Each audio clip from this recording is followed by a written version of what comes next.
আজ আবার চলে এসেছি আপনাদের কাছে। Happy international friendship day to all my friends. Friend আর বন্ধু এই ওয়ার্ডটাই খুব পজিটিভ সবার কাছেই, সব কিছুর পরেও। আমি আমার নন ভেজিটেরিয়ান কাছের বন্ধুদের মাটন খাওয়াতে ভালোবাসি, আর সেটা যদি নিজের হাতের রান্না হয় তো কথাই নেই। আজ ইন্টারন্যাশনাল ফ্রেন্ডশিপ ডেতে আমার সব বন্ধুদের জন্য স্পেশাল রান্না জিরা পিস রাইস অ্যান্ড মাটন কষা। চলুন মাংসটা এবার আমরা ম্যারিনেট করে নিই। মাংস, আদা, পেঁয়াজ, রসুন পেস্ট, সর্ষের তেল, ভিনিগার, হলুদ, নুন আর লঙ্কা গুঁড়ো। আমরা যে পেস্টটা বানিয়েছিলাম পেঁয়াজ আদা রসুনের, সেই পেস্টটা দিলাম মাংসে। দেব পরিমাণ মতো নুন,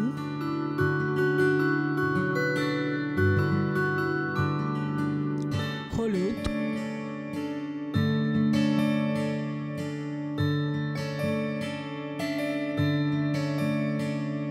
সর্ষের তেলেই মাংসটা পুরো রান্না করব, তো ম্যারিনেটেও দিচ্ছি আমরা সর্ষের তেল। আর আপনাদের বলে রাখি ম্যারিনেটটা কিন্তু আমি আগের দিন রাত্রে করে রেখেছিলাম, ম্যারিনেট করে আমি ফ্রিজে রেখে দিয়েছিলাম। দেব ভিনিগার,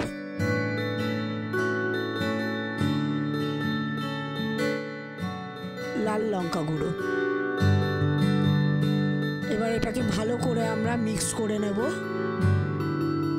সব মশলা আমরা ভালো করে মিক্স করে নিলাম, এবং এটা আগের দিন রাতে মিক্স করে আমি কিন্তু এটাকে ফ্রিজে ঢুকিয়ে রেখেছিলাম।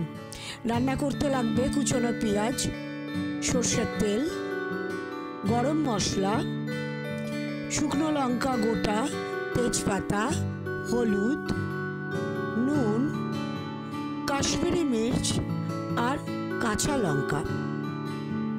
তারপর দেখুন এবার আমি কিন্তু আলু যে দেব, আমাদের বাঙালি যা করি আর কি, মাটন কষা করলে তাতে একটু আলুটা দেওয়া প্রেফার করি, আমি তো করি। যাই হোক, আমি আলুগুলোকে একটু ভাপ দিয়ে রেখেছিলাম।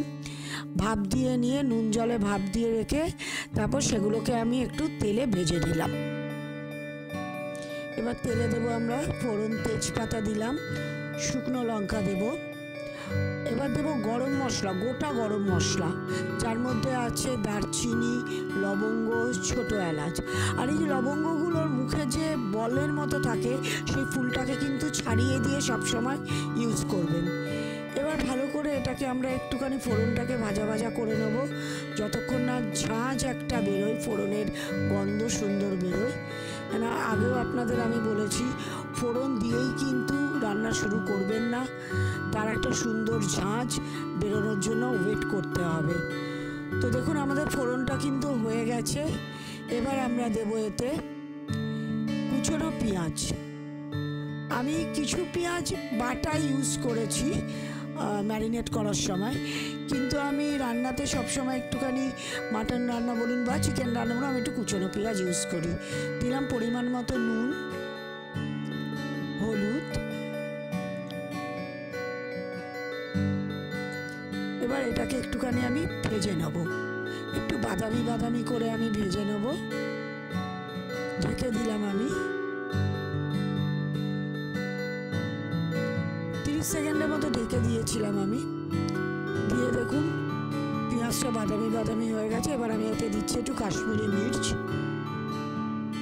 এবার এতে মিলালাম আমি একটু কাশ্মীরি লঙ্কা গুঁড়ো।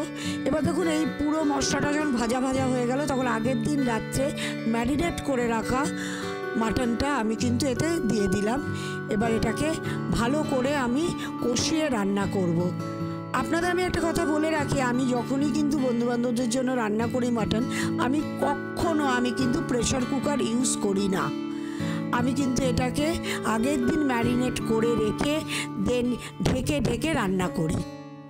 এবার চলুন পোলাওটা রান্না করা যাক। লাগছে বাসমতি রাইস, সবুজ মটর, শাহি জিরা, নুন, ঘি, লাগছে সাদা তেল আর গোটা শুকনো লঙ্কা। কড়াইতে আমি তেল আর ঘি একসাথে দিয়েছি, তার মধ্যে দিলাম শুকনো লঙ্কা, দিচ্ছি একটু বেশি পরিমাণ শাহি জিরা, যেহেতু এটা জিরা পিস পোলাও হচ্ছে তাই জন্য শাহি জিরা দিলাম। জিরাটা দেখুন হতে দিলাম ভাজা ভাজা। তারপরে দিলাম হচ্ছে সিদ্ধ করে রাখা মটরটা। আপনাদের বলে রাখি নুন দিয়ে দিলাম। যাই হোক, বলে রাখি সেটা হচ্ছে আমি কিন্তু কখনোই ফ্রোজেন মটর ইউজ করি না, আমি কিন্তু মটর সিদ্ধ করে নিয়ে ইউজ করি। এবার ঢেকে ঢেকে দিলাম আমি।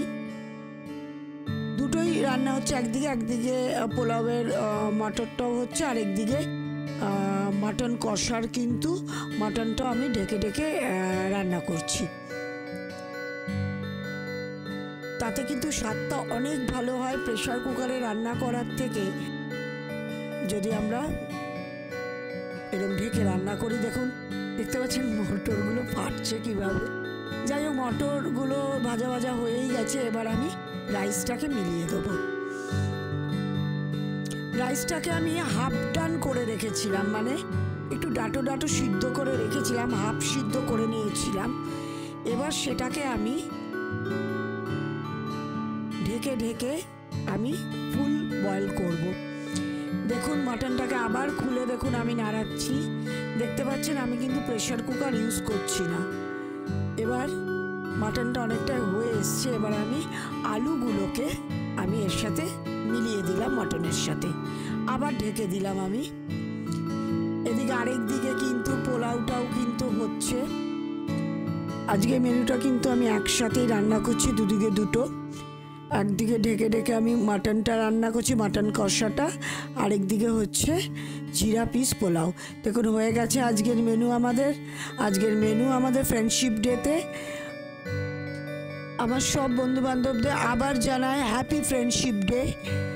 কেমন লাগলো আজকের আমার স্পেশাল মেনু প্লিজ কমেন্ট করে জানাও। সকলে দেখতে থাকো আমার চ্যানেলটি এবং বেল আইকনটি দাবাতে ভুলো না। প্লিজ সাবস্ক্রাইব করো আর জানাও কি কি মেনু তোমরা দেখতে চাও। আর আজকের মতো এখানেই আসি। সকলে ভালো থেকো, নমস্কার।